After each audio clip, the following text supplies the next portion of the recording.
Buenos días a todos.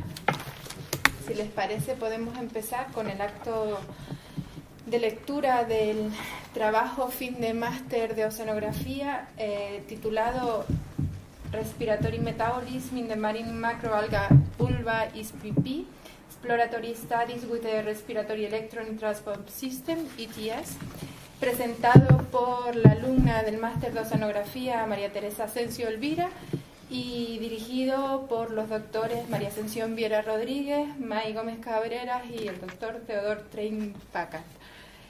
Como sabes, tienes un tiempo prudencial entre 20 y 40 minutos para exponer tu trabajo fin de máster y bueno, cuando quieras podemos. Buenos días. Con el permiso del tribunal empiezo a exponer este trabajo, que como bien han dicho es un estudio en el metabolismo respiratorio en la macroalga y del género Ulva. Son estudios previos en el ETS. En Canarias hay más de 600 especies de macroalgas.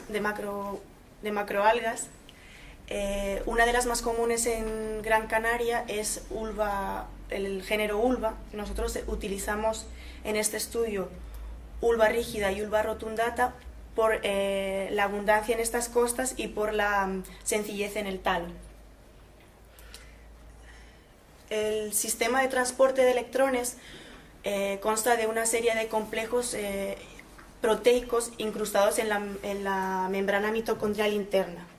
Hay un transporte de electrones a través de esos complejos donados por el NADH, NADPH y succinato. Junto con esta transferencia de electrones hay un bombeo de iones hidrógeno que crea un gradiente electroquímico. El gradiente electroquímico genera una energía potencial que se utiliza por la ATP sintetasa para sintetizar ATP.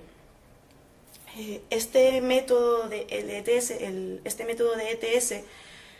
se utiliza para determinar el estado fisiológico de las comunidades de organismos, en este caso de macroalgas. Y para cuantificar ese estado, nosotros tenemos que determinar el consumo de oxígeno, que es el aceptor final en esta cadena.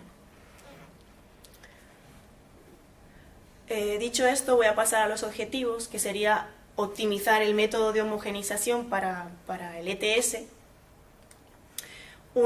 estudiar la contribución relativa de esas enzimas NADH, NADPH y succinato en el ETS, determinar las relaciones que existen entre el peso seco y la clorofila, el peso seco y la respiración potencial y la respiración potencial y clorofila. Otro de los objetivos sería estudiar la variabilidad existente en la respiración potencial, el peso seco y la clorofila en los diferentes lugares de muestreo. Determinar el cambio en el metabolismo durante un periodo de tiempo de una semana en acuarios con agua filtrada de mar. Y establecer las relaciones entre la biomasa y la actividad respiratoria en los 3 diferentes puntos de muestreo. Los lugares de muestreo fueron Taliarte, San Cristóbal y Bocabarranco. En Taliarte encontramos Ulva rígida y en Bocabarranco y San Cristóbal encontramos Ulva rotundata. Una vez recogidas las muestras, se pasó a la puesta a punto del método de homogenización. El método de homogenización sirve para romper las células del alga y extraer el contenido enzimático. Se utilizaron 10 réplicas con 20 círculos cada réplica de 9 centímetros de diámetro, de 0,9 centímetros de diámetro cada círculo. Los 2 métodos que utilizamos fueron el grinder y el nitrógeno líquido. En el grinder homogenizamos con 2 mililitros de solución tris durante 4 minutos y en el nitrógeno líquido lo que hicimos fue macerar el alga con un pistilo previamente pasados por nitrógeno líquido. Este proceso se realizó entre 2 y 5 veces hasta obtener una consistencia adecuada. Después de obtener esa consistencia, se añadió la solución tris. Ambos homogenizados se centrifugaron durante 8 minutos a 2.500 revoluciones por minuto. Las comparaciones entre las respiraciones potenciales en los dos métodos se vio que había unas diferencias significativas entre ambos métodos.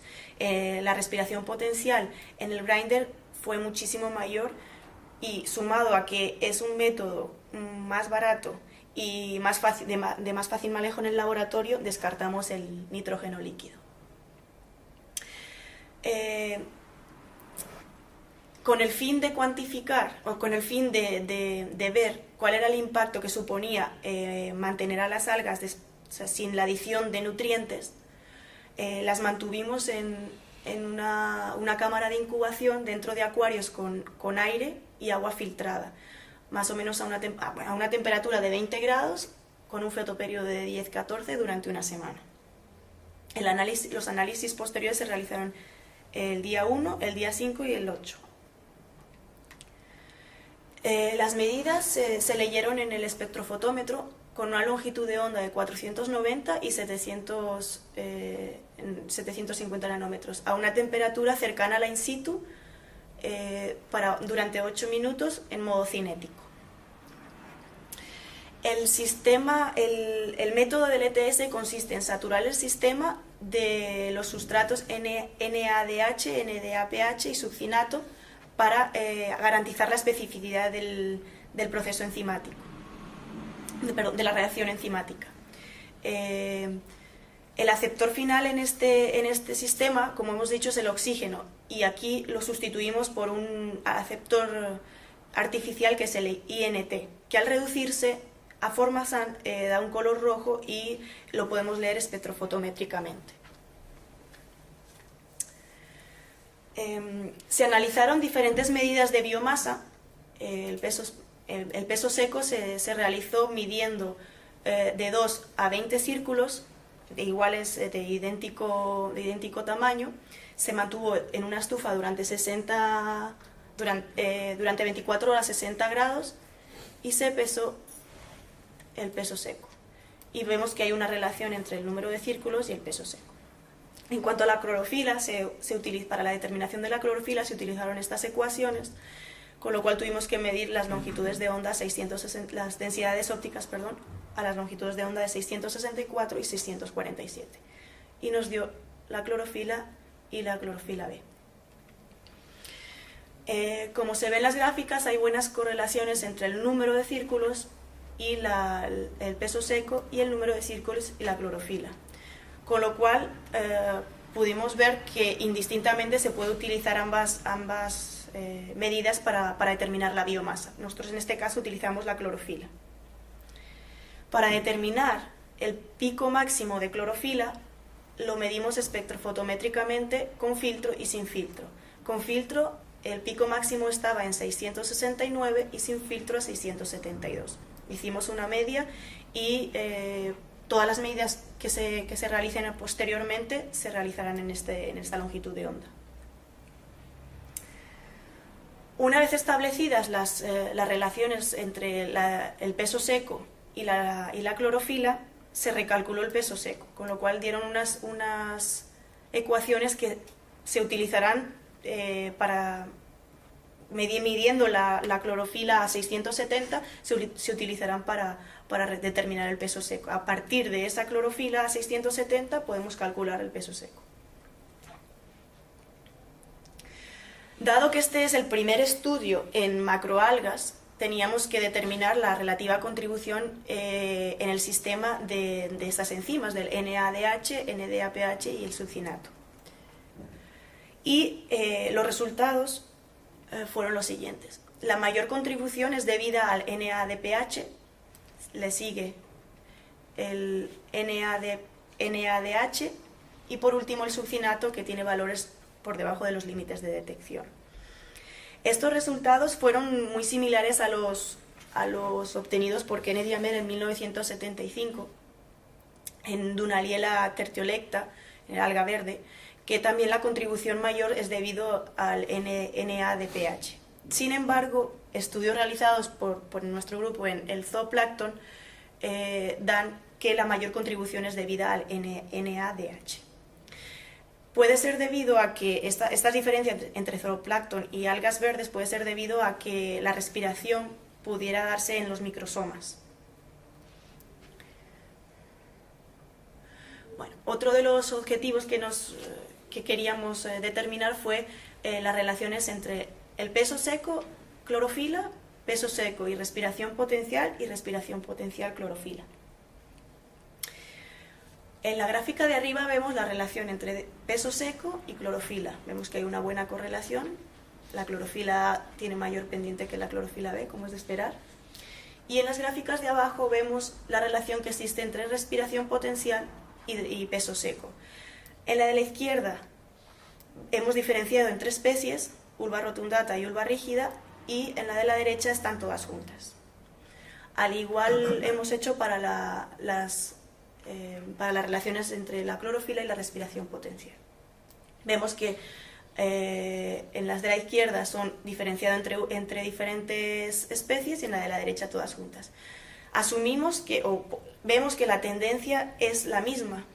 Vemos que ambas pendientes son muy parecidas, tienen la misma tendencia ambas ulvas, con lo cual estadísticamente detectamos que no hay diferencias significativas entre las diferentes especies. Asumimos que se comportan de la misma manera. Otro de los objetivos fue estudiar la variabilidad en la respiración potencial, el peso seco y la clorofila en los diferentes puntos de muestreo. Aquí vemos, asumiendo que las algas se comportan de la misma manera, podemos ver que los valores más altos de respiración potencial coinciden con los valores más altos de nutrientes en el agua, al igual que los menores. Esto no es concluyente y realmente no puede explicar bien las diferencias significativas entre especies, pero podría ser una de las razones. Otra de las diferencias que hay entre las 3 ulvas, entre los 3 lugares, es el peso seco. Vemos que en Taliarte el mayor peso seco que el mayor peso seco está en Taliarte. Esto puede ser debido a que esta ulva es diferente a las otras dos, a la que está en los otros 2 lugares. Posiblemente porque la ulva rígida es más gruesa, por eso el peso seco es mayor. Otro de los experimentos que hicimos fue someter al alga en condiciones de inanición, en condiciones desprovistas de nutrientes durante una semana para determinar el estado metabólico.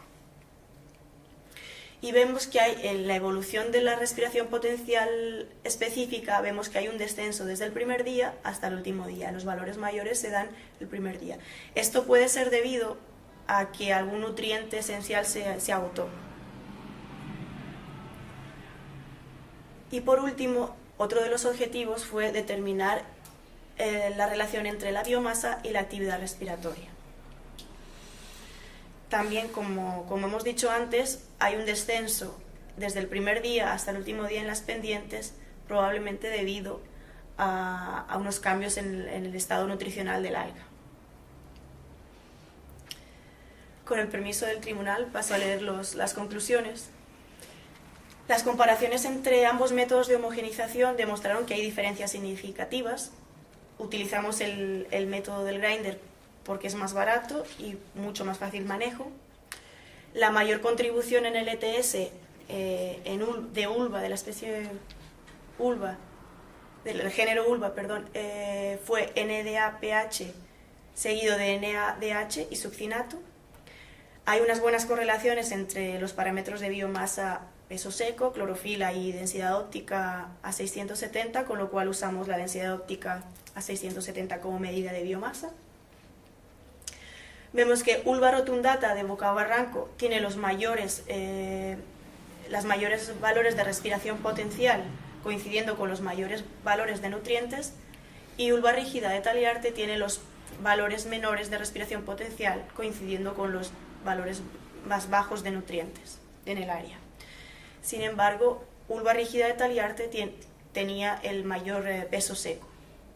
Estas diferencias en la respiración potencial durante esos días fueron estadísticamente diferentes. hay una pérdida de 25 al 60% en la respiración potencial durante este tiempo, o sea, desde el primer día al último. Y por último, hay un descenso en el coeficiente de Kleiber desde el primer día hasta el último, sugiriendo un cambio en el estado nutricional del alga.